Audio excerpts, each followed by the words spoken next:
Gente, então, esse é o Diário de um Leitor Lento, né? Você não sabe o que é isso, é basicamente uma hashtag que eu criei com uma amiga minha.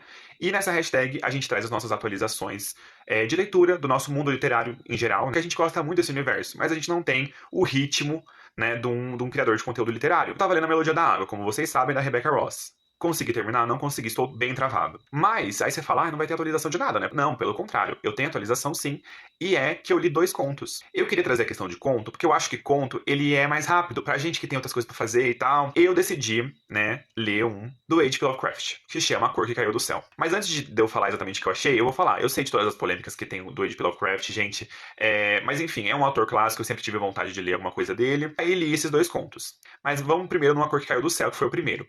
Ainda bem, porque eu achei ele mais simples do que o outro, tá? Então eu já acho que ajudou. Adorei a atmosfera que ele criou.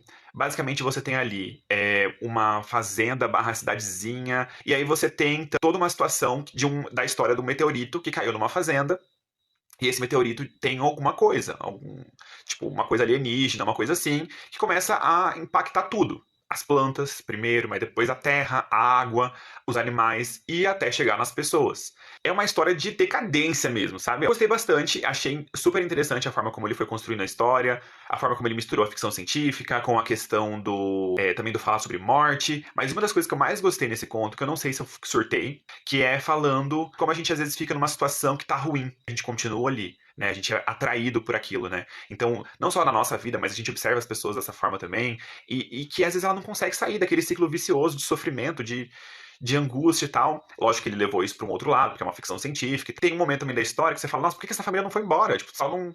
Mas é como se ela não conseguisse, sabe? Daí o outro conto que eu li dele foi o Chamado de Cthulhu, onde ele estabelece, assim, meio que algumas criaturas, algumas coisas desse universo dele.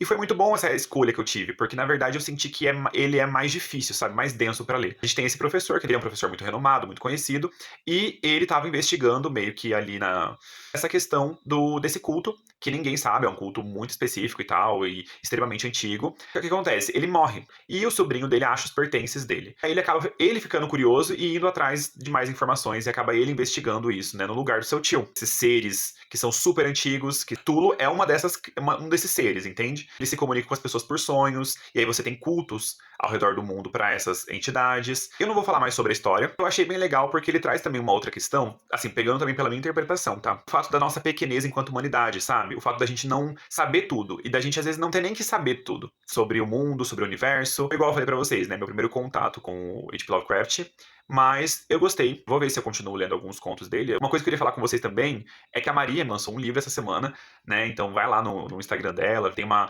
coisa de Taylor Swift ali. E aí é isso.